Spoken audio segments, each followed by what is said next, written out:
വാഹന പരിശോധനയ്ക്കിടെ പോലീസ് ഉദ്യോഗസ്ഥനെ വാഹനമിടിച്ച് അപായപ്പെടുത്താൻ ശ്രമം.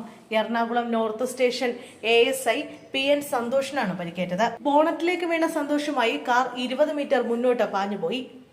സഡൻ ബ്രേക്ക് ഇട്ടതോടെ ASI റോഡിലേക്ക് തെറിച്ചു വീണു. കാറിൽ കടന്ന പ്രതികൾക്കായി തിരച്ചിൽ ആരംഭിച്ചതായി പോലീസ് അറിയിച്ചു. ബൊലേറോ കാറാണ് അപകടമുണ്ടാക്കിയതെന്ന് FIR-ൽ പറയുന്നു. കലൂർ ദേശാഭിമാനി റോഡിൽ ഇന്നലെ രാത്രി 11:30-ഓടെ നോർത്ത് പോലീസ് സ്റ്റേഷനിലെ ഉദ്യോഗസ്ഥർ വാഹന പരിശോധന നടത്തിയിരുന്നു.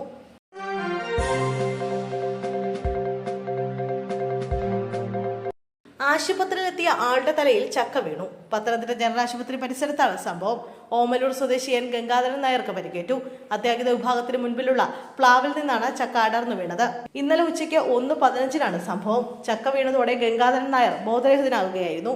ഗംഗാധരൻ നായർ ചികിത്സയിൽ തുടരുകയാണ്.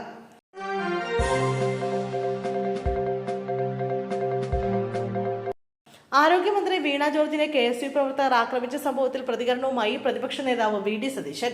മുഖ്യമന്ത്രി ഉൾപ്പെടെയുള്ള CPM നേതാക്കൾ പച്ചക്കള്ളം പ്രചരിപ്പിക്കുന്നുവെന്നും സംസ്ഥാനത്ത് വ്യാപകമായ അക്രമം അഴിച്ചുവിടുകയാണെന്നുമാണ് സതീശൻ പറയുന്നത്. മന്ത്രിയുടെ അടുത്ത് KSU പ്രവർത്തകർ എത്തിയിട്ടില്ലെന്നും പോലീസ് പണിപ്പെട്ടാണ് ആരോഗ്യമന്ത്രിയെ നിയന്ത്രിച്ചത്. ആരോഗ്യമന്ത്രിയുടെ കയ്യിലെ മുറിവ് നേരത്തെ ഉള്ളതാണ്. മന്ത്രി തട്ടുവിട്ടത് പച്ചക്കള്ളമാണ്. ജനങ്ങളുടെ മുമ്പിൽ പരിഹാസരായിരിക്കുകയാണവർ. ഇതുകൊണ്ടൊന്നും രക്ഷപ്പെടില്ല. ഇപ്പോൾ CPM നടത്തുന്നത് ആടിനെ പട്ടിയാക്കുന്ന പ്രചരണമാണ്. സ്പീക്കറുമായി കൂടിയാലോചിച്ച ശേഷമാണ് കള്ളപ്രചരണം ആരംഭിച്ചത്. സ്പീക്കർ ഗൂഢാലോചനയിൽ പങ്കാളിയാവാൻ പാടില്ലായിരുന്നു. ആരോഗ്യമന്ത്രിയുടെ പെടലി തിരിച്ചു എന്ന പച്ചക്കള്ളം പറഞ്ഞു. ഇതിലൊന്നും ഭയന്ന് പിന്മാറില്ല. ജനകീയമായ പ്രതിഷേധങ്ങൾ ഞങ്ങൾ നടത്തുമെന്നും പ്രതിപക്ഷ നേതാവ് മാധ്യമങ്ങളോട് പറഞ്ഞു.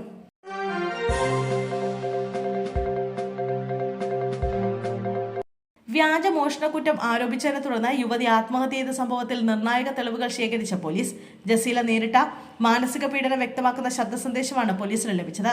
മരണത്തിന് മുമ്പ് സുഹൃത്തിന് അയച്ച സന്ദേശമാണിത്. പരാതിക്കാർ തന്നെ ബോധപൂർവം തെറ്റുകാരിയാക്കാൻ ശ്രമിച്ചെന്നാണ് ജസീല ശബ്ദ സന്ദേശത്തിൽ പറയുന്നത്.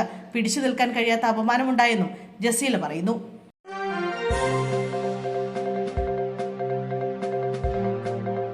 സ്ഥാനാർത്ഥി നിർണയത്തിൽ CPIM കണ്ണൂർ ജില്ലാ സെക്രട്ടേറിയറ്റിൽ ധാരണ.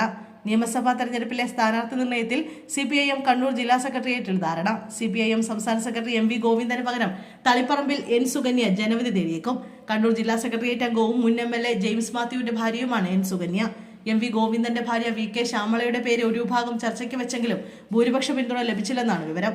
പാർട്ടി ഫണ്ട് വിവാദമുണ്ടായ പയ്യന്നൂരിൽ TI മധുസൂദനെ തന്നെ മത്സരിപ്പിക്കാനാണ് തീരുമാനം. ധനരാജ് രക്തസാക്ഷി ഫണ്ടിലും പയ്യന്നൂരിലെ ഏരിയ കമ്മിറ്റി ഓഫീസ് നിർമ്മാണ ഫണ്ടിലുമടക്കം വൻ തിരിമറി നടത്തിയെന്നായിരുന്നു TI മധുസൂദനെതിരെ മുൻ ജില്ലാ കമ്മിറ്റി അംഗം V കുഞ്ഞികൃഷ്ണന്റെ ആരോപണം.